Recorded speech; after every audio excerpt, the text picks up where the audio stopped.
اللہ کو کیسا ہونا چاہیے اور کون سے معبود عبادت کے لائق نہیں ہیں، جاننے کی کوشش کریں گے آج کے ایپیسوڈ میں۔ ناظرین کرام، سلام علیکم۔ تفسیر نور کے اس قرآنی دسترخوان پر آپ تمام قرآنی دوستوں کو پھر سے خوش آمدید عرض کرتے ہیں۔ آج ہم سورہ مبارک اعراف کی مزید 3 آیتوں کی تفسیر کے ساتھ حاضر ہوئے ہیں، تو چلیے چلتے ہیں آج کی پہلی آیت کی تفسیر کو جاننے کے لیے اس کی تلاوت اور ترجمے کو سنتے ہیں۔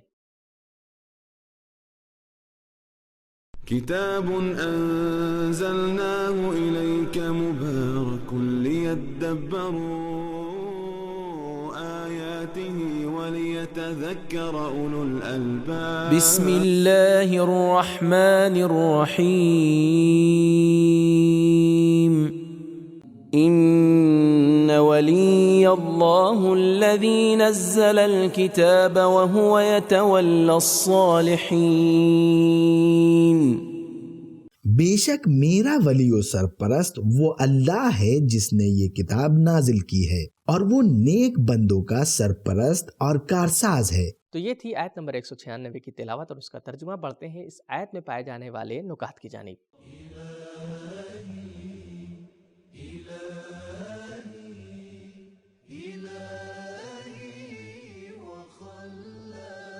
نکات: اس سے پہلے کی آیتوں میں باطل معبودوں کی ناتوانی اور عاجزی کا تذکرہ تھا، اور اس آیت میں حق معبود کا تعارف کروایا گیا ہے۔ صالح اور نیک لوگوں کا خداوند متعال کی بارگاہ میں بہت بلند مقام ہے۔ تمام انبیاء صالحین میں سے ہیں، سورہ انعام آیت نمبر 85، اور سب صالحین کے ساتھ ہونے کی دعا کرتے ہوئے نظر آتے ہیں۔ حضرت یوسف علیہ السلام فرماتے ہیں، توفنی مسلما والحقنی بالصالحین، سورہ یوسف آیت نمبر 101۔ ہم بھی ہر نماز کے آخر میں ان پر سلام کہتے ہیں، السلام علینا وعلی عباد اللہ الصالحین۔ تو ہم نے آیہ کریمہ کے نکات کو جان لیا ہے، اب بڑھتے ہیں مفسر کے بیان کیے ہوئے پیغامات کی طرف۔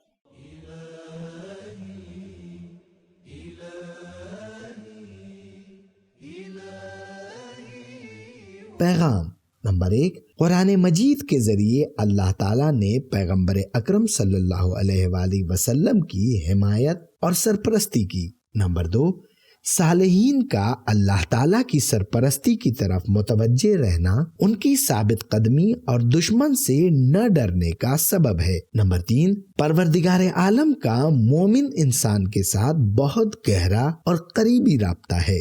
ولی کا اصل معنی بالکل پیچھے کھڑے ہونا اور بالکل پیچھے پیچھے آنا ہے۔ نمبر 4، آسمانی کتاب کا نازل ہونا حقیقت میں ولایت الہی کی ایک جھلک ہے۔ نمبر 5، حقیقی معبود وہ ہے جو منصوبے اور پروگرام بھی بھیجتا ہے، اس کے لاگو کرنے کے دوران اس پر عمل کرنے والوں کی سرپرستی بھی کرتا ہے۔ جہاں سے قانون بن کر آتا ہے وہیں سے اس قانون پر عمل کرانے والوں اور اس کی اطاعت کرنے والوں کی سرپرستی اور حمایت بھی ہونی چاہیے۔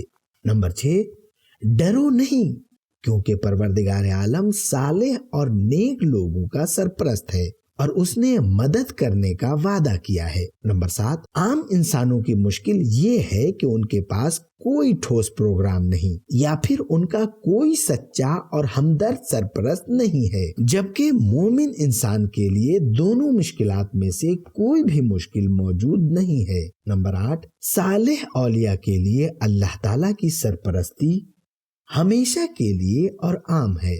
کافر اللہ تعالیٰ کی حمایت سے باہر ہیں، وہ خدا کی مدد سے محروم ہیں، اور بے شک کافر لوگوں کا تو کوئی سرپرست ہی نہیں ہے۔ نمبر 9، مومنین، صالحین اور نیک افراد کو کہیں کبھی بھی ایسی مشکل پیش نہیں آتی جس کا کوئی نہ کوئی حل موجود نہ ہو۔ ایک اور آیت میں فرمایا، اللہ ولی الذین آمنوا یخرجہم من الظلمات الی النور، جو لوگ ایمان لائے ہیں اللہ ان کا سرپرست ہے اور وہ انہیں اندھیروں سے نجات دے کر نور کی طرف ہدایت کرتا ہے۔ نمبر 10، باصلاحیت افراد کا معاشرے میں ایک مقام ہونا قرآن سے اس کی تائید ہے۔ تو یہ تھی آیت نمبر 196 کی تفسیر. جاننے کی کوشش کرتے ہیں آیت نمبر 197 اور 198 کی تفسیر کو اور سنتے ہیں اس کے تلاوت اور ترجمے کو. والذین تدعون من دونه لا يستطيعون نصركم ولا انفسهم ينصرون وَإِن تَدْعُوهُمْ إِلَى الْهُدَى لَا يَسْمَعُوا وَتَرَاهُمْ يَنظُرُونَ إِلَيْكَ وَهُمْ لَا يُبْصِرُونَ.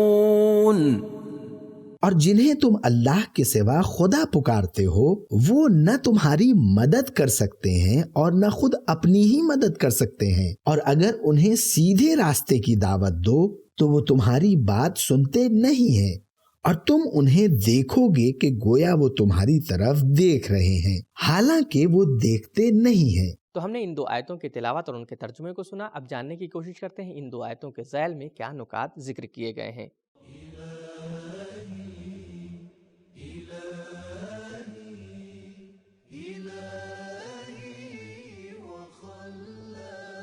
نکات. پچھلی آیتوں سے مجموعی طور پر معلوم ہوتا ہے کہ معبود اور رب کو الف خالق اور مالک ہونا چاہیے، بے ناصر اور مددگار ہونا چاہیے، جیم اسے حاجتوں اور دعاؤں کو سننا اور قبول کرنا چاہیے، دال قادر اور طاقتور ہونا چاہیے، ہے سننے اور دیکھنے والا ہو، واو دشمنوں کی چالوں کو ناکام بنانے والا ہو، زے کتاب اور قانون دینے والا ہونا چاہیے، ہے نیک اور صالح افراد کو اپنی مخصوص حمایت عطا کرنے والا ہو. تو یہ تھے ان 2 آیتوں کے نکات. اب بڑھتے ہیں ان 2 آیتوں میں بیان کیے گئے پیغامات کی طرف.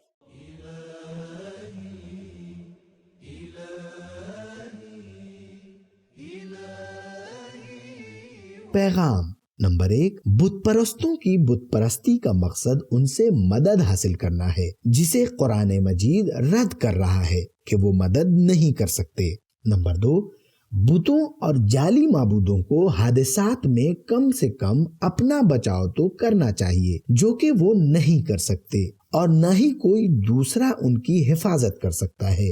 نمبر 3، ایسے معبود جن کے پاس شعور ارادے کی قوت نہیں ہے وہ عبادت کے لائق نہیں ہے. تو ناظرین آج کے ایپیسوڈ میں ہمیں معلوم ہوا کہ اللہ کو اپنے بندوں سے بہتر ہونا چاہیے. وہ خالق ہو، مالک ہو، سمیع ہو، بصیر ہو، عزیز ہو، قادر ہو. وہ اپنے دوستوں کے اوپر رحم کرنے والا ہو، اپنے دشمنوں کے اوپر غضب کرنے والا ہو. تو اس رمضان سبیل قرآن کے ساتھ قرآن پڑھیں بھی، قرآن سمجھیں بھی. ملتے ہیں اگلے ایپیسوڈ میں، تب تک کے لیے شکریہ. خدا حافظ. سبیل قرآن، قرآنی سماج کی پہچان.